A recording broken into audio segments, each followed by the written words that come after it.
Hi all, ನಮ್ಮ ಚಿಕ್ಕ Xi'an intro ಕೊಟ್ಟಿದ್ದನ್ನು ನಾನು ಇದರಲ್ಲಿ ಇನ್ಕ್ಲೂಡ್ ಮಾಡಿದ್ದೇನೆ. ಹೇಗಿದ್ದೀರಿ ಎಲ್ಲರೂ? Welcome and welcome back again to my channel.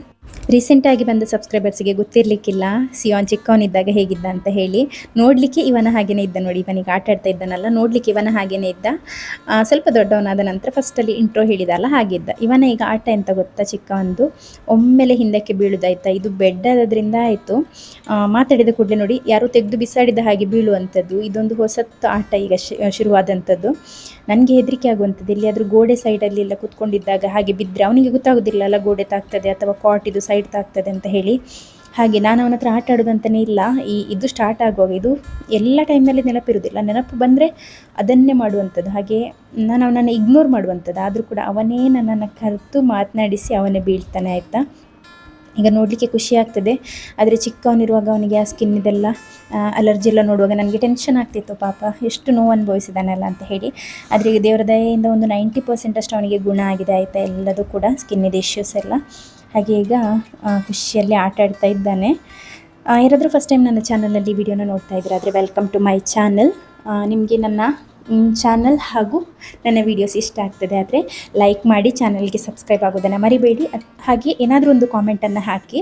ಮತ್ತು ನಾನು ತುಂಬ ದಿನದಿಂದ ಯೋಚನೆ ಮಾಡೋದು ಹೇಳಬೇಕಂತ ಹೇಳಿ, ನಾವು ವೀಡಿಯೋ ಹಾಕಿರ್ತೇವಲ್ಲ ಅದರ ಕೆಳಗೆ ಹೈಪ್ ಅಂತ ಹೇಳಿ ನೀವು ಕಾಮೆಂಟ್ ಮಾಡುವಲ್ಲಿ ಒಂದು ಸ್ಲೈಡ್ ಮಾಡಿದರೆ ಹೈಪ್ ಅಂತ ಒಂದು ಆಪ್ಷನ್ ಇರ್ತದೆ ಆಯಿತಾ. ಅಲ್ಲಿ ಹೋಗಿ ನಮಗೆ ಒಮ್ಮೆ ನಿಮಗೆ ಹೈಪ್ ಮಾಡಲಿಕ್ಕೆ ಆಗ್ತದೆ, ಮುಟ್ಟುವಾಗ ಎಷ್ಟೋ ಪಾಯಿಂಟ್ಸ್ ಅಂತ ಹೇಳಿ ಬರ್ತದೆ, ಅದೊಂದು ಹೈಪ್ ಮಾಡಿ ಆಯಿತಾ. ನನಗೆ ಎಷ್ಟೋ ತಿಂಗಳಿಂದ ಯೋಚನೆ ಮಾಡೋದು, ವಾಯ್ಸ್ ಓವರ್ ಕೊಡುವಾಗ ನೆನಪಾಗೋದೇ ಇಲ್ಲ. ಮಾವ ಅಂದರೆ ತುಂಬ ಇಷ್ಟ ಇವನಿಗೆ. ಇವನ ಅಜ್ಜ ಅಂತ ಹೇಳಿದರೆ ತುಂಬ ಇಷ್ಟ ಆಯಿತಾ. ಒಂದು ನನ್ನನ್ನು ಬಿಟ್ಟರೆ ಅಜ್ಜ ಇಬ್ಬರೇ ಇಷ್ಟ ಆಗುವಂಥದ್ದು. ಯಾಕೆಂದರೆ ಅಜ್ಜನಿಗೆ ಈಗ ಲಾಸ್ಟ್ನೇ ಮೊಮ್ಮಗ ಆಗಿರೋದ್ರಿಂದ ಇವನು ದೊಡ್ಡವರಾಗುವ ತನಕದ್ದು ಪ್ರತಿಯೊಂದು ಮೊಮೆಂಟನ್ನು ಕೂಡ ಅವರಿಗೆ ಎಂಜಾಯ್ ಮಾಡಲಿಕ್ಕೆ ಯಾಕೆಂದರೆ ಅವರಿಗೆ ಇನ್ನೂ ಮೊಮ್ಮಗ ಇಲ್ಲ, ಇದು ಲಾಸ್ಟ್ನೇದಲ್ಲ. ಹಾಗಾಗಿ ಮೊಮ್ಮಕ್ಕಳು ಬೇರೆ ಇಲ್ಲ ಇನ್ನು, ಇದು ಲಾಸ್ಟ್ನೇ ಮಗು. ಹಾಗಾಗಿ ಅಜ್ಜ ಫುಲ್ ಎಂಜಾಯ್ ಮಾಡ್ತಾ ಇದ್ದಾರೆ ಇವನ ಗ್ರೋತ್ ಏನಿದೆ ಅದು. ನಾನು ಮಧ್ಯಾಹ್ನ ನನ್ನ ಬೆಡ್ಡಲ್ಲಿ ಕೂತ್ಕೊಳ್ಳಿಸಿ ಸ್ವಲ್ಪ ಹೊತ್ತು ಆಟ ಆಡಿಸಿದೆ. ಮತ್ತು ಅವನಿಗೆ ಕೆಳಗೆ ಬಿಟ್ಟ ಕೂಡಲೇ ಉಂಟಲ್ಲ, ಬೆಡ್ಡಲ್ಲಿ ಇನ್ನು ತಲೆಗೆ ತಾಗ್ತದೆ ಅಂತ ಕೆಳಗೆ ಬಿಟ್ಟ ಕೂಡಲೇ ಹೋಗಿ ಮಾವನನ್ನು ಎಬ್ಬಿಸಿದ್ದಾನೆ. ಇಲ್ಲಿ ನಾನು ತರಕಾರಿಯನ್ನು ಕಟ್ ಮಾಡ್ತಾ ಇದ್ದೇನೆ. ನಾನು ಯಾವಾಗ ಪಲಾವ್ ಮಾಡಲಿಕ್ಕೆ ಇರ್ತೇನೆ ಆಗನೇ ವಿಡಿಯೋ ಶೂಟ್ ಮಾಡುವಂಥದ್ದು ಹೆಚ್ಚಾಗಿ. ಸೊ ಇವತ್ತು ತರಕಾರಿ ಎಲ್ಲ ಕಟ್ ಮಾಡಿ ಸೆಟ್ ಮಾಡ್ಕೊಳ್ತಾ ಇದ್ದೆ. ಹೇಗಿದ್ದರೂ ಕೂಡ ಬಾಕ್ಸ್ ಕೂಡ ತೋರಿಸಿದ್ದೆ ಹಾಗೆ ಆಗ್ತದಲ್ಲ ಅಂತ ಹೇಳಿ. ನಾನಿಲ್ಲಿ ಯೂಸ್ ಮಾಡ್ತಿರುವಂಥ ಈ ಫ್ರಿಜ್ ಕಂಟೈನರ್ ಏನಿದೆ ನೋಡಿ, ಇದು ಕಳೆದ ವ್ಲಾಗಲ್ಲಿ ನಿಮಗೆ ನೋಡಿರ್ಬೋದು ನೀವು. ಬಟಾಣಿಯನ್ನು ನಾನು ನೆನೆಗೆ ಹಾಕಿದೆ, ಅದರಿಂದ ಸ್ವಲ್ಪ ಬಟಾಣಿಯನ್ನು ಇದರಲ್ಲಿ ಹಾಕಿ ಅಡುಗೆಯನ್ನು ಮಾಡಿದೆ, ಅಂದರೆ ಪುಲಾವನ್ನು ಮಾಡಿದೆ. ಉಳಿದದನ್ನು ನಾನು ಈ ರೀತಿ ಈ ಒಂದು ಕಂಟೈನರಲ್ಲಿ ಹಾಕಿ ಅದೇ ಬಾಕ್ಸಲ್ಲಿ ತೆಗೆದಿಟ್ಟಿದ್ದೆ. ಅದು ಅಲ್ಲಿ ಮೊಳಕೆ ಬಂದಿದೆ. ಮೊಳಕೆ ಬಂದಾಗ ಇನ್ನೂ ಕೂಡ ಅದರ ನ್ಯೂಟ್ರಿಷನಲ್ ವ್ಯಾಲ್ಯೂ ಜಾಸ್ತಿ ಆಗುವಂಥದ್ದು ಆಯಿತಾ. ಹಾಗಾಗಿ ಇದನ್ನು ಯೂಸ್ ಮಾಡುವಂಥದ್ದು ಒಳ್ಳೆಯದು. ಹಾಗೆ ನಾಳೆಗೆ ಇದನ್ನು ಎಲ್ಲ ರೆಡಿ ಮಾಡ್ಕೊಳ್ತಾ ಇದ್ದೇನೆ. ಕಳೆದ ವಾರದಲ್ಲಿ ತಂದಂಥ ಪುದೀನದು ಕಡ್ಡಿಯನ್ನು ನಾನು ಪಾಟಲ್ಲಿ ಹಾಕಿ ತೆಗೆದಿಟ್ಟಿದ್ದೆಲ್ಲ, ಅದನ್ನು ಇವತ್ತು ತೋರಿಸ್ತೇನೆ ಆಯಿತಾ ನಿಮಗೆ ಹೇಗಾಗಿದೆ ಅಂತ ಹೇಳಿ. ಫಸ್ಟಿಗೆ ನಾನಿಲ್ಲಿ ಅಗಾರುದ ಗ್ರ್ಯಾಂಡ್ ಎಗ್ ಬಾಯ್ಲರ್ ಹಾಗೂ ಪೋಚರನ್ನು ನಿಮಗೆ ಇಂಟ್ರೊಡ್ಯೂಸ್ ಮಾಡ್ತಾ ಇದ್ದೇನೆ. ಇದು ಒಂದು ಗೇಮ್ ಚೇಂಜರ್ ರೀತಿಯಲ್ಲಿ ನಮಗೆ ತುಂಬ ಯೂಸ್ಫುಲ್ ಆಗುವಂಥ ಪ್ರಾಡಕ್ಟ್. ನಾನು ಹೆಚ್ಚಾಗಿ ಮಗುವಿಗೆ ವೆಜಿಟೇಬಲ್ ಸ್ಟೀಮ್ ಮಾಡಲಿಕ್ಕೆ, ಮೊಟ್ಟೆ ಬಾಯ್ಲ್ ಮಾಡಲಿಕ್ಕೆಲ್ಲ ಇದನ್ನೇ ಯೂಸ್ ಮಾಡುವಂಥದ್ದು. ಇದರಲ್ಲಿ ನಮಗೆ ಮೆಜರಿಂಗ್ ಕಪ್ಪಲ್ಲಿ ಕೊಟ್ಟಿರ್ತಾರೆ, ಸಾಫ್ಟ್, ಮೀಡಿಯಮ್, ಹಾರ್ಡ್ ಆ ರೀತಿಯಲ್ಲಿ 3 ಟೈಪ್ ಬಾಯ್ಲ್ ಮಾಡಲಿಕ್ಕೆಲ್ಲ ಆಗ್ತದೆ. ವೆಜಿಟೇಬಲ್ ಸ್ಟೀಮ್ ಮಾಡಲಿಕ್ಕೆ ಒಂದು ಮೆಜರನ್ನು ಕೊಟ್ಟಿರ್ತಾರೆ. ಆ ಮೆಜರಿಂಗ್ ಕಪ್ಪಿಂದ ನೀರನ್ನು ಹಾಕಿ ಮೊಟ್ಟೆಗೆ ಒಂದು ಈ ರೀತಿ ಚಿಕ್ಕ ಒಂದು ಹೋಲ್ ಮಾಡಿ ಅದನ್ನು ಈ ರೀತಿಯಲ್ಲಿ ಇಟ್ಕೊಂಡ್ರೆ ಆಯಿತು. ಒಂದು ಟೈಮ್ನಲ್ಲಿ ನಿಮಗೆ 8 ಮೊಟ್ಟೆ ಎಲ್ಲ ಬೇಯಿಸಲಿಕ್ಕೆ ಆಗ್ತದೆ. ಹಾಗೆ ಇನ್ನೊಂದು ಟ್ರೇ ಕೊಟ್ಟಿದ್ದಾರೆ, ಪೋಚರ್ ಅಂತ ಹೇಳಿ. ಈ ಟೈಮ್ನಲ್ಲಿ ನಿಮಗೆ ವೆಜಿಟೇಬಲನ್ನು ಕೂಡ ಅದರ ಜೊತೆಗೇ ಇಟ್ಕೊಂಡು ಸ್ಟೀಮ್ ಕೂಡ ಮಾಡಲಿಕ್ಕೆ ಆಗ್ತದೆ. ನೀರು ಎಷ್ಟರವರೆಗೆ ಇರ್ತದೆ ಅಷ್ಟರವರೆಗೆ ಅದು ಬಿಸಿ ಆಗ್ತಾ ಇರ್ತದೆ. ಒಮ್ಮೆಲೆ ನೀರು ಖಾಲಿ ಆದ ಕೂಡಲೇ ನಿಮಗೆ ಆಫ್ ಮಾಡಬೇಕಂತ ಇಲ್ಲ, ತನ್ನಷ್ಟಕ್ಕೆ ಆಫ್ ಆಗ್ತದೆ. ಈ ರೀತಿ ಒಂದು ಪೋಚರ್ ಟ್ರೇ ಅಂತ ಕೂಡ ಕೊಟ್ಟಿದ್ದಾರೆ. ಇದರಲ್ಲಿ ಎಗ್ಗನ್ನು ಪೋಚ್ ಮಾಡಲಿಕ್ಕೆ ಆಯಿತಾ, ಸ್ಟೀಮಲ್ಲಿಯೇ ಬೇಯಿಸಲಿಕ್ಕೆ. ಈ ಒಂದು ಟ್ರೇಯಲ್ಲಿ ನಿಮಗೆ ಇದು ಕೂಡ ಮಾಡ್ಬೋದು ಅಂತ, ವೆಜಿಟೇಬಲ್ ಕೂಡ ಇಟ್ಕೊಂಡು ಬಾಯ್ಲ್ ಮಾಡ್ಬೋದು, ಕಾರ್ನ್ ಬೇಯಿಸಲಿಕ್ಕೆ ಎಲ್ಲದಕ್ಕೆ ಯೂಸ್ ಮಾಡ್ಬೋದು ಆಯಿತಾ. ತುಂಬ ಚೆನ್ನಾಗಿದೆ, ಬಾಯ್ಲ್ ಕರೆಕ್ಟಾಗಿ ಸಿಗ್ತದೆ, ಚೆಂದ ಕುಕ್ಕಾಗಿ ಕೂಡ ಸಿಗ್ತದೆ. ನಿಮಗೆ ಏನಾದರೂ ಈ ಒಂದು ಅಗರೋದ ಎಗ್ ಬಾಯ್ಲರನ್ನು ನಿಮಗೆ ಪರ್ಚೇಸ್ ಮಾಡಲಿಕ್ಕಿದ್ರೆ ಡಿಸ್ಕ್ರಿಪ್ಷನ್ ಬಾಕ್ಸ್ನಲ್ಲಿ ಲಿಂಕನ್ನು ಕೊಟ್ಟಿರ್ತಾನೆ, ಅಲ್ಲಿಂದ ಪರ್ಚೇಸ್ ಮಾಡ್ಬೋದು ಆಯಿತಾ. ತುಂಬಾ ಯೂಸ್ಫುಲ್, PGಯಲ್ಲಿರೋರಿಗೆ, ಹಾಸ್ಟೆಲೈಟ್ಸಿಗೆಲ್ಲ ತುಂಬ ಯೂಸ್ ಆಗ್ತದೆ. ಬೇಕಾದವರು ಲಿಂಕಿಂದ ಪರ್ಚೇಸ್ ಮಾಡ್ಕೊಳ್ಬೋದು ಆಯಿತಾ.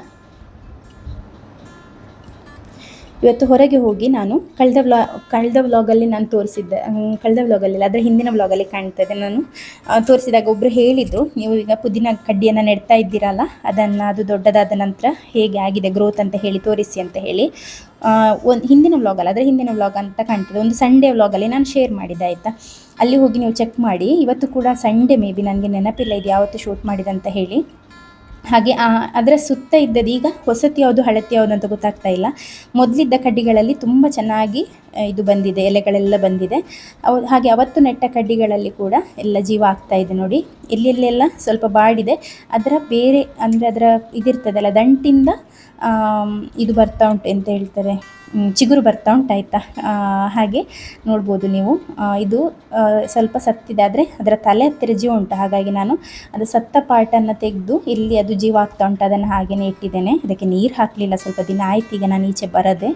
ಮತ್ತು ಇದು ಕೊತ್ತಂಬರಿ ಬೀಜ ಹಾಕಿದ್ದೆ ಅಲ್ಲ, ಅದನ್ನು ಕೂಡ ತೋರಿಸಿದ್ದೆ. ಕೊತ್ತಂಬರಿ ಬೀಜದಿಂದ ಕೊತ್ತಂಬರಿ ಸೊಪ್ಪು ಈ ರೀತಿಯಲ್ಲಿ ಬಂದಿದೆ. ನಾವೆಲ್ಲ ಮಾಡಿದರೆ ಅವರು ಅಂದರೆ ಈ ಇದಕ್ಕೆ ಸೇಲ್ ಮಾಡಲಿಕ್ಕೆ ಗ್ರೋ ಮಾಡ್ತಾರಲ್ಲ, ಹಾಗೆ ಬರೋದಿಲ್ಲ ಆಯಿತಾ. ಆದರೆ ಬುಷಿಯಾಗಿ ಚೆನ್ನಾಗಿ ಬಂದಿದೆ, ತೊಂದರೆ ಇಲ್ಲ.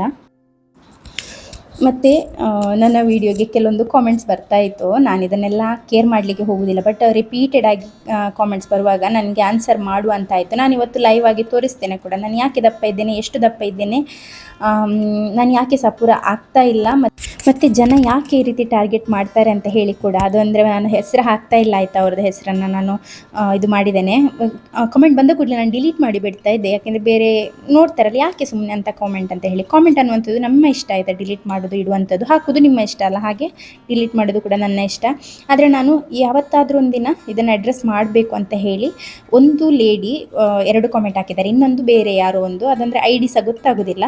ಹಾಗಾಗಿ ಅಂದರೆ ಎಲ್ಲರದ್ದು ಅವ್ರದ್ದು ಹೆಸರು ಇರೋದಿಲ್ಲ ಆಯಿತಾ. ಹೆಂಗಸರು ಕಾಮೆಂಟ್ ಮಾಡ್ತಾರೆ, ಆದರೆ ಅದರಲ್ಲಿ ಲಾಗಿನ್ ಅಡ್ರೆಸ್ ಇರುವಂಥದ್ದು ಅವರ ಗಂಡಂದು ಇರ್ತದೆ. ಗಂಡನ ಹಳೆ ಫೋನ್ ಯೂಸ್ ಮಾಡುವವರು ತುಂಬ ಜನ ಇರ್ತಾರೆ. ಹಾಗೆ ಆ ರೀತಿಯ ಕಾಮೆಂಟ್ಗಳು ಕೂಡ ಇತ್ತು. ಕೆಲವೊಂದಷ್ಟು ನಾನು ಡಿಲೀಟ್ ಮಾಡಿದ್ದೇನೆ, ಕೆಲವುದನ್ನು ನಾನು ಸ್ಕ್ರೀನ್ಶಾಟ್ ತೆಗೆದಿಟ್ಕೊಳ್ತೇನೆ, ಯಾಕೆಂದರೆ ಅದು ನೋಡುವಾಗ ಒಮ್ಮೆ ಬೇಜಾರಾಗ್ತಿದ್ದೆ. ಯಾವತ್ತಾದರೂ ಅಡ್ರೆಸ್ ಮಾಡಬೇಕು ಅಂತ ಹೇಳಿ ನಾನು ತೆಗೆದಿಟ್ಟಿದ್ದೆ.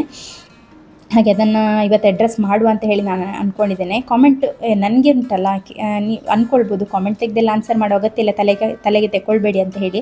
ಯಾಕೆಂದರೆ ಅವರಿಗೆ ತಲೆ ಇಲ್ಲದೆ ಇರೋದ್ರಿಂದ ಅವ್ರು ಆ ರೀತಿ ಮೆಸೇಜ್ ಮಾಡಿರ್ತಾರೆ. ಅವರಿಗೆ ಸ್ವಲ್ಪ ತಲೆ ಇದೆ ಅಂತ ಹೇಳಿ ಅನುಭವ ಕೊಡುವ ಅಂತ ಹೇಳಿ ನಾನು ಹೇಳುವಂಥದ್ದು ಆಯಿತಾ. ಇದು ನನ್ನ ಒಂದು ನನಗೆ ಅನ್ನಿಸಿದ್ದು ನಾನು ಹೇಳುವಂಥದ್ದು. ಯಾಕೆಂದರೆ ನನಗೆ ರೈಟ್ಸ್ ಇದೆ. ಬೇರೆ ಯಾರೋ ಒಬ್ಬರು ನನ್ನ ಬಗ್ಗೆ ಏನೂ ಗೊತ್ತಿಲ್ಲದವರು ಬಂದು ನನ್ನ ಬಾಡಿ ಬಗ್ಗೆ ಹೇಳುವಾಗ ನಾನು ಕೂಡ ಅವರಿಗೆ ಹೇಳಿಕೊಡ್ಬೇಕಲ್ವ, ಏನು ಅವರ ಜಾಗ ಎಲ್ಲಿ ಅಂತ ನನಗೆ ಕೂಡ ತೋರಿಸಬೇಕಲ್ಲ. ಅಂದರೆ ನಾನು ಸ್ವಲ್ಪ ದಿನದ ಹಿಂದೆ ಒಬ್ಬರ ಮನೆಗೆ ಹೋಗಿದ್ದೆ. ಅದು ಅವರ ಮನೆಯಲ್ಲಿ ತುಂಬ ಚಂದದ ಅಂದರೆ ಪುಷ್ಟಿ ಇರುವ ಕೋಳಿ, ಪುಷ್ಟಿ ಇರುವಂಥ ಮಟನ್ ತಂದುಂಟಲ್ಲ, ನನಗೆ ಬಿರಿಯಾನಿ ಮಾಡಿ ಕೊಟ್ಟಿದ್ದರು. ನನಗೆ ತುಂಬ ಇಷ್ಟ ಆಯಿತು. ನಾನಲ್ಲಿ ತುಂಬ ಚಂದ ಊಟ ಮಾಡಿದೆ. ಹಾಗೆ ಇನ್ನೊಂದು ಮನೆಗೆ ಕೂಡ ಹೋಗಿದೆ, ಅಲ್ಲಿ ಕೂಡ ಹಾಗೆಯೇ ಒಳ್ಳೆ ಚಿಕನ್ ಸುಕ್ಕ ಮತ್ತು ಗೀ ರೋಸ್ಟ್ ಎಲ್ಲ ಮಾಡಿದರು. ಹಾಗೆ ನಾನು ಅಲ್ಲಿ ಹೋಗಿ ಹಿಂದೆ ಬರುವಾಗ ಉಂಟಲ್ಲ, ಅಲ್ಲಿಂದ ತುಂಬ ತಗೊಂಡು ಬಂದಿದ್ದೆ, ಒಂದು ಡಬ್ಬಿಯಲ್ಲಿ ಹಾಕಿ. ನನಗೆ ಇಷ್ಟ ಆಯ್ತಲ್ಲ, ಹಾಗೆ ಅಲ್ಲಿಂದ ತಂದು ಉಂಟಲ್ಲ, 1 ತಿಂಗಳ ತನಕ ನಾನು ಇಟ್ಕೊಂಡು ಅದನ್ನೇ ತಿಂದಂಥದ್ದಾಯಿತಾ. ಹಾಗೆ ಅವರ ಮನೆಗೆ ಹೋಗಿ ನಾನು ಊಟ ಮಾಡಿ ತುಂಬ ಅಂದರೆ ತುಂಬ ದಪ್ಪ ಆಗಿದ್ದೇನೆ. ಹಾಗೆ ಅವರಿಗೆ ತುಂಬ ಟೆನ್ಷನ್ ಆಯಿತಾ, ನನ್ನ ಮನೆಗೆ ಬಂದು ನೀವು ತಿಂದು ದಪ್ಪ ಆಗಿದ್ದೀರಲ್ಲ ಅಂತ ಹೇಳಿ ಅವರು ಕಾಮೆಂಟನ್ನು ಹಾಕುವಂಥದ್ದು. ನಿಮಗೆ ನಾನು ಹೇಳಿಕೊಡ್ತೇನೆ ಆಯಿತಾ. ನಿಮ್ಮ ಮನೆಯಿಂದ ತಂದ ಫುಡ್ ಉಂಟಲ್ಲ, ಅದೇ ತುಂಬ ಚರ್ಬಿ ಇರುವಂತಹ ಕೋಳಿ, ಮಟನ್ ಎಲ್ಲ ತಂದು ನನಗೆ ಅಡುಗೆ ಮಾಡಿದ್ರಲ್ಲ, ಮಟನ್ ಬಿರಿಯಾನಿ ಅಂತೆ, ಚಿಕನ್ ಸುಕ್ಕ ಅಂತೆ, ಗೀ ರೋಸ್ಟ್ ಅಂತೆ, ಇನ್ನೆಂತೆಲ್ಲ ಸ್ಪೆಷಲ್ ಮಾಡಿ ಕೊಟ್ಟಿದ್ರು ನೋಡಿ. ಮತ್ತು ನನಗೆ ತರಲಿಕ್ಕೆ ಕೂಡ ಕೊಟ್ಟಿದ್ರಲ್ಲ 1 ಬಕೆಟ್ ಅಷ್ಟು, ಮನೆಯಲ್ಲಿ ತಂದಿಟ್ಟು 1 ತಿಂಗಳಿಗೆ ತಿನ್ನಲಿಕ್ಕೆ. ಹಾಗೆ ನಾನು ಕೂತು ತಿಂದು ದಪ್ಪ ಆದದಾಯಿತಾ.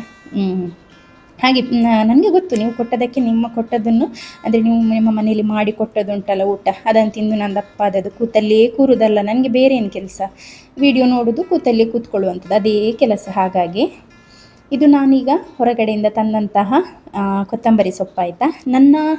ನನ್ನ ಬಾಡಿ ಬಗ್ಗೆ ಕಾಮೆಂಟ್ ಮಾಡಿದರೆ ನಾನು ನನ್ನ ಬಾಡಿಯನ್ನು ನಿಮಗೆ ತೋರಿಸ್ತೇನೆ. ಇದಕ್ಕಿಂತ ಮುಂಚೆ ಸಹ ನಾನು ಸಿಯೋನ್ನ ಟೈಮ್ನಲ್ಲಿ ನಾನು ಯಾಕೆ ದಪ್ಪ ಇದ್ದೇನೆ, ನನ್ನ ಹೊಟ್ಟೆ ಯಾಕೆ ಕರಗಲಿಲ್ಲ ಅಂತ ಹೇಳಿ ಡೀಟೇಲ್ಡ್ ವಿಡಿಯೋ ಮಾಡಿದ್ದೇನೆ. ಆ ವಿಡಿಯೋಗೆ ಅದೇ ಹೈಯೆಸ್ಟ್ ಮೇ ಬಿ ವ್ಯೂ ಬಂದಿರೋಂಥ ವಿಡಿಯೋ ಅದು. ನಾನು ಅಂದರೆ ಎಲ್ಲ ಲೇಡೀಸ್ಗೂ ಕನ್ಸರ್ನನ್ನು ನೋಡಿ ನನಗೆ ಯಾಕೆ ನನ್ನ ಹೊಟ್ಟೆ ಕರಗ್ತಾ ಇಲ್ಲ ದೇವರೇ ಅಂತ ಹೇಳಿ ಅಂದ್ಕೊಳ್ತಾ ಇರುವವರಿಗೆ ನಾನು ಹೇಳುವಂಥದ್ದು, ನಿಮ್ಮ ಹೊಟ್ಟೆ ಯಾಕೆ ಕರಗೋದಿಲ್ಲ ಅಂತ ಈ ವಿಡಿಯೋನ ನೀವು ಕೊನೆ ತನಕ ನೋಡಿದರೆ ನಾನು ನಿಮಗೆ ತೋರಿಸಿಕೊಡ್ತೇನೆ ಲೈವ್ ಆಗಿ ಯಾಕೆ ಅಂತ ಹೇಳಿ ಆಯಿತಾ. ಹೊಟ್ಟೆ ಎಲ್ಲರದ್ದು ಹೊಟ್ಟೆ ಒಂದೇ ರೀತಿಯಲ್ಲಿ ಇರುವುದಿಲ್ಲ, ಕೆಲವರು ಹೊಟ್ಟೆ ಬೇಗ ಕರಗ್ತದೆ, ಕೆಲವ್ರದ್ದು ಕರಗೋದಿಲ್ಲ. ಅದು ಯಾಕೆ ಅಂತ ಕೂಡ ತೋರಿಸ್ತೇನೆ. ಮತ್ತು ನನ್ನ ಹೊಟ್ಟೆ ಎಷ್ಟಿದೆ, ಯಾಕೆ ಕರಗ್ತಾ ಇಲ್ಲ ಅದನ್ನು ಕೂಡ ತೋರಿಸ್ತೇನೆ ಆಯಿತಾ. ನನ್ನ ಹೊಟ್ಟೆ ಬಗ್ಗೆ ಭಾರಿ ಕನ್ಸರ್ನ್ ಉಂಟು ಕೆಲವರಿಗೆ, ನಾನು ಕಾಮೆಂಟನ್ನು ತೋರಿಸ್ತೇನೆ ನೋಡಿ. ಒಂದೊಂದೇ ಕಾಮೆಂಟ್, ಹೊಟ್ಟೆ ನೋಡಿ ಪ್ರೆಗ್ನೆಂಟ್ ಕಾಣ್ತೀರಾ, ಅದು ಕೂಡ ಪ್ರೆಗ್ನೆಂಟ್ ಕಾಣ್ತೀನಂತೆ ನಾನು, ಹೊಟ್ಟೆ ಕಡಿಮೆ ಮಾಡ್ಕೊಳ್ಳಿ, ನೀವು ತುಂಬ ದಪ್ಪಾಗಿದ್ದೀರಾ, ವೆಯ್ಟ್ ಲಾಸ್ ಮಾಡ್ಕೊಳ್ಳಿ ಅಂತ ಹೇಳಿ. ನಮ್ಮ ಮನೆಯಲ್ಲಿ ಕೂಡ ಕನ್ನಡಿ ಉಂಟಾಯ್ತಾ, ಚೆಂದ ಉಂಟು. ನಮ್ಮದು ಹೊಸದಾಗಿ ಕಟ್ಟಿರೋ ಮನೆ ಆಗಿರೋದ್ರಿಂದ ಎಲ್ಲ ರೂಮಲ್ಲಿ ಕನ್ನಡಿ ಉಂಟು, ವಾಶ್ ಬೇಸಿನಲ್ಲಿ, ಬಾತ್ರೂಮಲ್ಲಿ ಎಲ್ಲ ಕಡೆ ಕನ್ನಡಿ ಉಂಟು. ಮತ್ತು ನನಗೆ ದೃಷ್ಟಿ ಸಹ ಚೆನ್ನಾಗಿದೆ ದೇವ್ರ ದಯೆಯಿಂದ. ಇಷ್ಟು ತನಕ ನನಗೆ ಕನ್ನಡಕ ಹಾಕುವಂಥ ಅಗತ್ಯ ಬರಲಿಲ್ಲ. ಹಾಗೆ ನನಗೆ ನನ್ನ ಬಟ್ಟೆ ಕೂಡ ನಾನು ತಗೊಳ್ಳಿಕ್ಕೆ ಹೋಗುವಾಗ ಉಂಟಲ್ಲ, ಸೈಜ್ ನೋಡಿ ತಗೊಳ್ಳೋದು. ನಾನು ಸ್ಮಾಲ್ ತಂದು ಅದಕ್ಕೆ ಪುನಃ ಪತ್ತೆ ಹಾಕಿ ಬೇರೆ ಪೀಸನ್ನು ಕೂತ್ಕೊಳ್ಳಿಸಿ ಹಾಕುವಂಥದ್ದಲ್ಲ, ತರುವಾಗನೇ ನಾನು ಎಕ್ಸೆಲ್ ತರೋದಾಯ್ತಾ. ಯಾರೆಲ್ಲ ನಾನು ಅವ್ರ ಮನೆಯಿಂದ ತಂದ ಊಟ ಮಾಡ್ತಾ ಇದ್ದೇನೆ ನೋಡಿ, ಯಾರಿಗೆಲ್ಲ ತುಂಬ ಕನ್ಸರ್ನ್ ಉಂಟು, ನಾನು ಅವರಿಗೆ ಹೇಳುವಂಥದ್ದು. ನಾನು ಈ ರೀತಿ ಎಲ್ಲ ವೀಡಿಯೋ ಮಾಡಬೇಕಂತ ಅಂದ್ಕೊಳ್ಳೋದಿಲ್ಲ, ಯಾಕೆಂದರೆ ಯೂಟ್ಯೂಬಲ್ಲಿ ವ್ಯೂಸ್ ಬರಬೇಕಾದ್ರೆ ಉಂಟಲ್ಲ, ಈ ಫ್ಯಾಮಿಲಿ ಇಶ್ಯೂಸ್ ಎಲ್ಲ ಏನಾದರೂ ತಗೊಂಡು ಬಂದರೆ ಹೇಳೋದೇ ಬೇಡ. ಸ್ಪೆಷಲಿ ಕೆಲವರ ನೆಂಟರು ಇರ್ತಾರೆ ಆಚೆ ಈಚೆ, ಅಲ್ಲಿಂದ ತಂದು ಇಲ್ಲಿ ಹೇಳುವಂಥದ್ದು, ಇಲ್ಲಿಂದ ತಂದು ಅಲ್ಲಿ ಹೇಳುವಂಥದ್ದು. ಅತ್ತೆ ಹಾಗೆ ಮಾಡಿದರು, ಮಾವ ಹಾಗೆ ಮಾಡಿದರು, ಗಂಡ ಹೀಗೆ ಮಾಡಿದರು, ನಾದಿನಿ ಹಾಗೆ ಮಾಡಿದರು, ಸೊಸೆ ಹೀಗೆ ಮಾಡಿದ್ಲು ಅಂತ ಎಲ್ಲ ಹಾಕ್ತಾ ಇರ್ತಾರೆ. ನನಗೆ ಆ ರೀತಿ ಬಂದಂತಹ ವ್ಯೂಸ್ ಬೇಡ. ಆದರೆ ನಾನು ಹೇಳುವಂಥದ್ದು, ಜನರಿಗೆ ಯಾಕೆ ಈ ರೀತಿಯ ಒಂದು ಇದು ಅಂತ. ಈಗ ಏನಾದರೂ ಒಂದು ಕಾಂಟೆಂಟ್ ಹಾಕ್ತಾ ಇದ್ದಾರೆ, ಅದನ್ನು ನೋಡೋದು, ಇಷ್ಟ ಬಂದರೆ ಇಷ್ಟಪಡೋದು, ಇಷ್ಟ ಇರಲಿಲ್ಲ ಆದರೆ ಬಿಟ್ಟು ಹೋಗುವಂಥದ್ದು, ಬೇರೆ ಏನಾದರೂ ನೋಡೋದು. ಹೌದು, ನಾನು ದಪ್ಪ ಇದ್ದೇನೆ, ನನಗೆ ದಪ್ಪ ಇಲ್ಲ ಅಂತ ನಾನು ಎಲ್ಲಿ ಸಹ ಹೇಳ್ತಾ ಇಲ್ಲ ಆಯಿತಾ. ದಪ್ಪ ಇದ್ದೇನೆ, ದಪ್ಪ ಇಲ್ಲ ಅಂತ ಕೂಡ ನನಗೆ ಹೇಳಲಿಲ್ಲ. ಹಾಗೆ ನನ್ನ ಬಾಡಿ ನನ್ನ ರೈಟ್, ನನಗೆ ಯಾವ ರೀತಿಯ ಬಟ್ಟೆ ಬೇಕಾದರೂ ಹಾಕ್ಬೋದು. ಯಾವ ರೀತಿಯ ನಮ್ಮ ಮನೆಯಲ್ಲೇ ಯಾರು ರೆಸ್ಟ್ರಿಕ್ಟ್ ಮಾಡದೇ ಇದ್ದರೆ ಬೇರೆಯವರು ನನಗೆ ಏನೇ ಹೇಳಬೇಕಂತ ಕೂಡ ಅಗತ್ಯ ಇಲ್ಲ ಅಲ್ವಾ. ನಾನು ನಿಮ್ಮ ಮನೆಗೆ ಬರ್ತಾ ಇದ್ದೇನೆ ಊಟ ಮಾಡಲಿಕ್ಕೆ, ನಿಮಗೆ ಗೊತ್ತಿಲ್ಲ ನಾನು ವಾಕ್ ಮಾಡುವಷ್ಟು ಸ್ಟೆಪ್ಸ್, ನಾನು ಮಾಡುವಷ್ಟು ಕೆಲಸ ಏನಾದರೂ ನಾರ್ಮಲಿ ಬೇರೆ ಯಾರಾದರೂ ಮಾಡಿದ್ದಿದ್ದರೆ ಇಷ್ಟೊತ್ತಿಗೆ ಇಲ್ಲ. ನಾನು ಹೇಳಬೇಕು, ನಾನು ಮಾಡುವ ಕೆಲಸಕ್ಕೆ ನಾನು ಪಡುವಷ್ಟು ನನ್ನ ಒಂದು ಬಾಡಿಯ ಪರಿಶ್ರಮಕ್ಕೆ ಉಂಟಲ್ಲ, ನಾನು ಇಷ್ಟೊತ್ತಿಗೆ 0 ಫಿಗರ್ ಆಗಬೇಕಿತ್ತು. ಆದರೆ ಆಗಲಿಲ್ಲ. ಯಾಕೆಂತ ಹೇಳಿದರೆ ಒಬ್ಬರೊಬ್ಬರ ಬಾಡಿಗೆ ಒಂದೊಂದು ರೀತಿಯ ಚೇಂಜಸ್ ಬರುವಂಥದ್ದು. ಅಂದರೆ ನಾನು ಇನ್ನೂ ಕೂಡ 1 ವರ್ಷ ಕೂಡ ಆಗಲಿಲ್ಲ ಆಯಿತಾ, ಮಗುವಿಗೆ ಸ್ವಲ್ಪನಾದರೂ ಕನಿಕರ ಇರಲಿ. ಮಗುವಿಗೆ ಬ್ರೆಸ್ಟ್ ಫೀಡಿಂಗ್ ಮಾಡ್ತಾ ಇದ್ದೇನೆ ಈಗ, ಸ್ವಲ್ಪ ದಿನದಂತೂ ಫುಲ್ ಬ್ರೆಸ್ಟ್ ಫೀಡಿಂಗಲ್ಲೇ ಇದ್ದೇನೆ. ಯಾಕೆಂದರೆ ಅವನಿಗೆ ಕೂಡ ಜ್ವರ, ಚಿಕ್ಕವನಿಗೆ, ಮಧ್ಯದವನಿಗೆ, ಇಬ್ಬರಿಗೆ ಕೂಡ ಜ್ವರ. 3 ಮಕ್ಕಳಿದ್ದಾರೆ ನನಗೆ. ನನ್ನ ಹೊಟ್ಟೆ ಬಗ್ಗೆ ಹೇಳ್ತೀರಲ್ಲ, ಇದೇ ಹೊಟ್ಟೆಯಲ್ಲಿ ನನ್ನದು 3 ಮಕ್ಕಳನ್ನು ನಾನು ಇಟ್ಕೊಂಡಿದ್ದೆ. ಎಲ್ಲ ಮಕ್ಕಳು 3 kg ಪ್ಲಸ್ ಇರುವ ಮಕ್ಕಳುಗಳು ಆಯಿತಾ.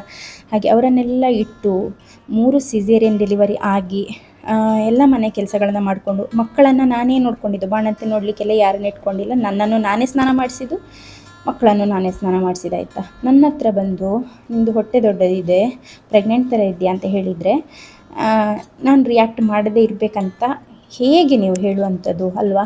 ರಿಯಾಕ್ಟ್ ಮಾಡದೆ ತಲೆಗೆ ಕೆಡಿಸ್ಕೊಳ್ಬೇಡಿ ಅಂತ ಹೇಳೋರಿಗೆ ಹೇಳೋದು. ನನಗೆ ಕೂಡ ಗೊತ್ತಾಗ್ತದೆ ನಾನು ದಪ್ಪ ಇದ್ದೀನಿ ಅಂತ ಹೇಳಿ. ಆದರೆ ನನ್ನ ಮೇಯ್ನ್ ಕನ್ಸರ್ನ್ ಇವಾಗ ಇರುವಂಥದ್ದು ನನ್ನ ಮಕ್ಕಳಿಗೆ ಚೆನ್ನಾಗಿ ನೋಡ್ಕೊಳ್ಳುವಂಥದ್ದು. ನನಗೆ ಇನ್ನೂ ಕೂಡ ಸಪೂರ ಆಗಲಿಕ್ಕೆ ಲೈಫ್ ಬಾಕಿ ಇದೆ. ನನಗೆ ಇವಾಗ 29 ವರ್ಷ, ನನಗೇನು 40-50 ವರ್ಷ ಆಗಲಿಲ್ಲ, ನನಗೆ ಇವಾಗ 29 ವರ್ಷ. ಈ ಇನ್ನೊಂದು 3 ವರ್ಷದಲ್ಲಿ ನಾನೇನಾದರೂ ಹಾಗೆ ಕೂಡ ಡಯಟ್ ಎಲ್ಲ ಮಾಡಿ, ನನಗೆ ಅದೆಲ್ಲ ಆಗೋದಿಲ್ಲ. ಹಾಗೆ ನಾನು ಯೂಶ್ವಲಿ ನಾನು ನಾರ್ಮಲ್ ಸೈಜಿಗೆ ಬರ್ತೇನೆ ಡೆಲಿವರಿಯ ನಂತರ ಆಯಿತಾ. ಮೊದಲು ನಾನಿದ್ದು 49 kg, ಆನಂತರ ಸಿಯೋನ್ನ ಡೆಲಿವರಿ ಟೈಮ್ನಲ್ಲಿ 75 kg, ಆನಂತರ ಡೇಲನ್ಗೆ ಕೂಡ 74 kg ಆದೆ. ಈ ಸಲ 80 kg ಹತ್ರ ಹೋಗಿದ್ದೆ. ಸೊ ಅದೆಲ್ಲ ಆಗುವಂಥ ಬಾಡಿ ಚೇಂಜಸ್, ಹಾರ್ಮೋನಲ್ ಚೇಂಜಸ್. ನಾನೀಗ ಬ್ರೆಸ್ಟ್ ಫೀಡಿಂಗ್ ಮಾಡ್ತಾ ಇದ್ದೇನೆ.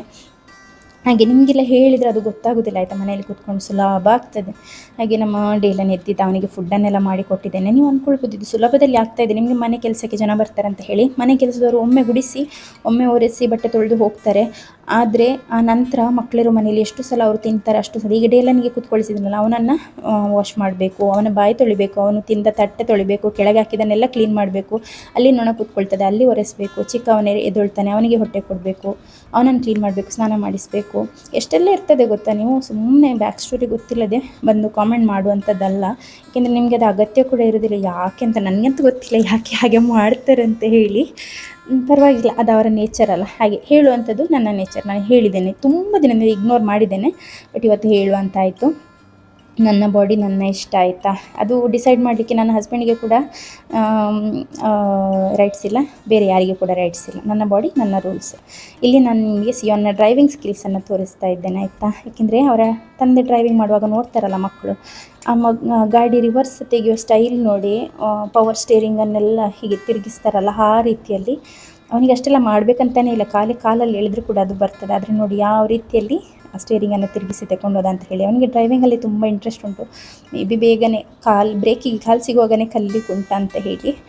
ಸೊ ಇಲ್ಲಿ ನೋಡಿ, ಒಬ್ಬನಿಗೆ ಈಗ ಅವನ ಗಾಡಿ ಬಿಡ್ತಾ ಇದ್ದಾನಲ್ಲ, ಇವನಿಗೆ ಡಾಲ್ ಬೇಕೀಗ ಕೂತ್ಕೊಳ್ಳಿಕ್ಕೆ. ಅವನು ಕುಷನ್ ತಗೊಂಡು ಕೂತ್ಕೊಂಡಿದ್ದಾನಲ್ಲ, ಇವನಿಗೆ ಏನು ಮಾಡೋದು ಅಂತ ಗೊತ್ತಾಗೋದಿಲ್ಲ. ಈಗಂದರೆ ಇವನು ಹೇಗೆ ಅಂತ ಹೇಳಿದರೆ, ಇವನಿಗೆ ಸುಮ್ಮನಿರುವುದು ಅಂತ ಹೇಳಿದರೆ ಅವನ ಒಂದು ಡಿಕ್ಷನರಿಯಲ್ಲಿಯೇ ಇಲ್ಲ ಸುಮ್ಮನಿರು ಅಂತ ಹೇಳುವಂಥ ವರ್ಡ್.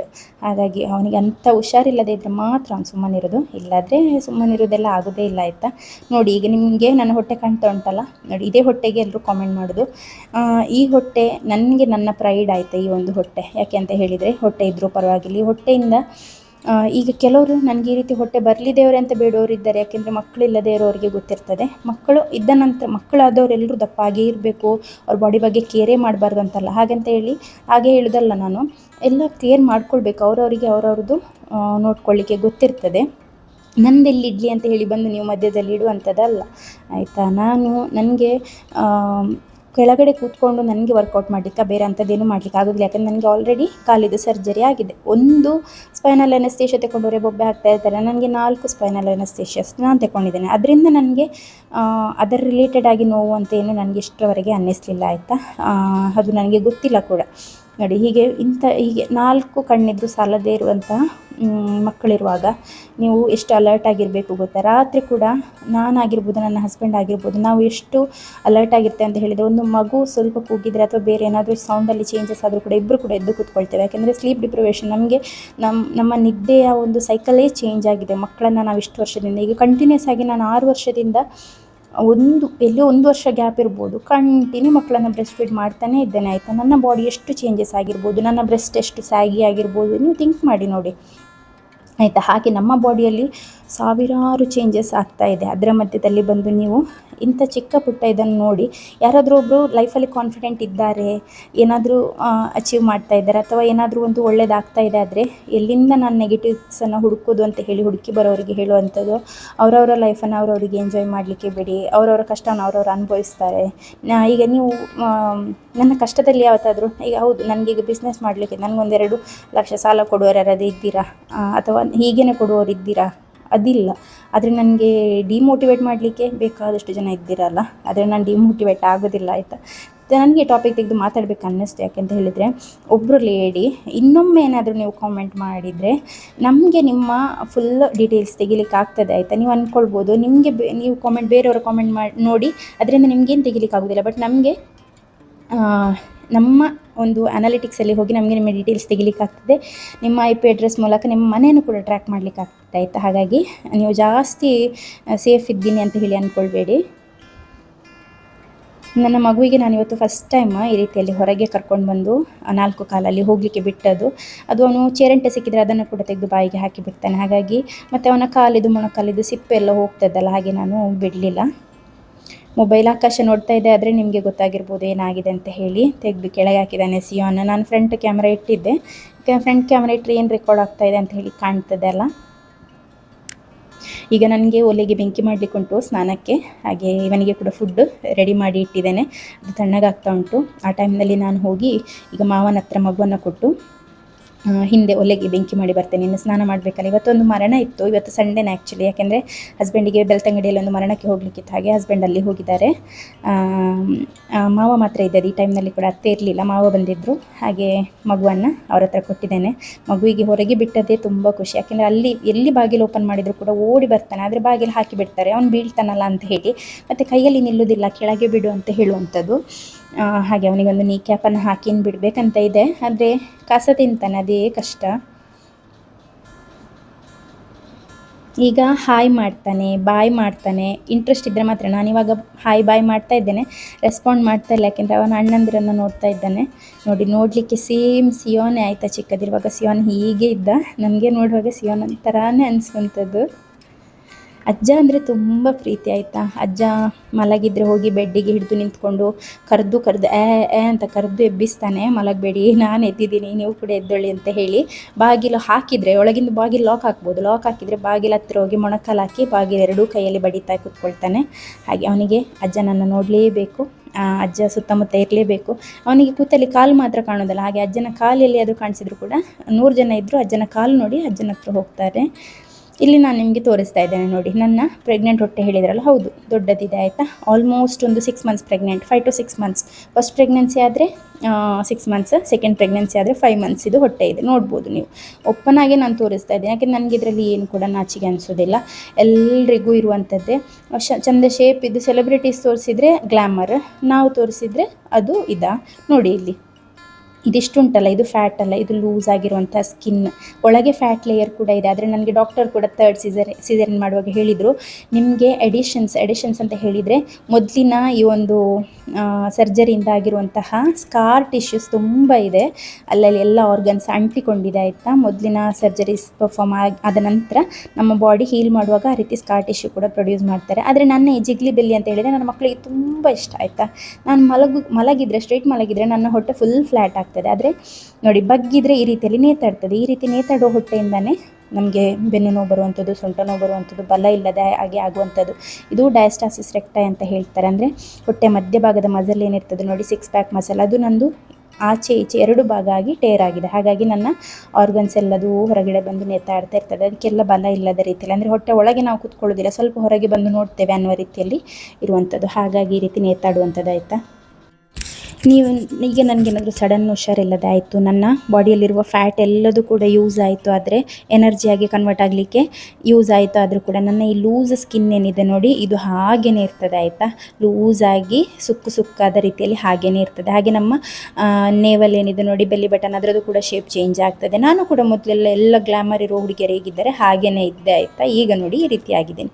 ಆದರೆ ನನಗೇನು ಕೂಡ ಬೇಜಾರಿಲ್ಲ, ನೀವು ಕೂಡ ಬೇಜಾರು ಮಾಡ್ಕೊಳ್ಬೇಡಿ. ನೀವು ಬೇಜಾರಾಗ್ತಿದ್ದರೆ ಇಲ್ಲಿ ಬನ್ನಿ, ನಾನು ಸಮಾಧಾನ ಮಾಡ್ತೇನೆ ಆಯಿತಾ. ನೀವು ನನ್ನನ್ನು ನೋಡಿ ನಿಮಗೆ ಬೇಜಾರಾಗೋದು ಬೇಡ.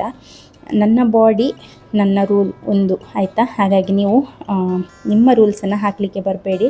ಬಾಡಿಯನ್ನು ಮೇಂಟೈನ್ ಮಾಡುವಂಥದ್ದಂತ ಹೇಳಿದರೆ ಅದು ಕೂಡ ಅಷ್ಟು ಈಸಿ ಇಲ್ಲ. ಈಗ ಇಷ್ಟು ನೇತಾಡುವಂಥ ಸ್ಕಿನ್ ಇಟ್ಕೊಂಡು ಉಂಟಲ್ಲ, ಅದರದ್ದೇ ವೆಯ್ಟ್ ಉಂಟು. ಈಗ ಹೊರದೇಶದಲ್ಲಿ ಆದರೆ ಏನಾಗ್ತದೆ ಗೊತ್ತಾ, ರಪ್ಪ ನಿಮಗೆ ಒಂದು ಸ್ವಲ್ಪ ದಿನದ ನಂತರ ಸ್ಕಿನ್ ರಿಮೂವಲ್ ಸರ್ಜರಿ ಅಂತ ಹೇಳಿ ಮಾಡ್ತಾರೆ. ಎಕ್ಸ್ಟ್ರಾ ಸ್ಕಿನ್ ಇರೋದನ್ನು ತೆಗೆದು ಚೆಂದ ಫಿಟ್ ಶೇಪ್ ಮಾಡಿ ಕೊಡ್ತಾರೆ. ಆದರೆ ಇಲ್ಲಿ ಅದೆಲ್ಲ ಮಾಡಲಿಕ್ಕೆ ಸಾಗೋದಿಲ್ಲ, ಅಷ್ಟು ದುಡ್ಡು ಸಹ ನನ್ನ ಹತ್ರ ಇಲ್ಲ.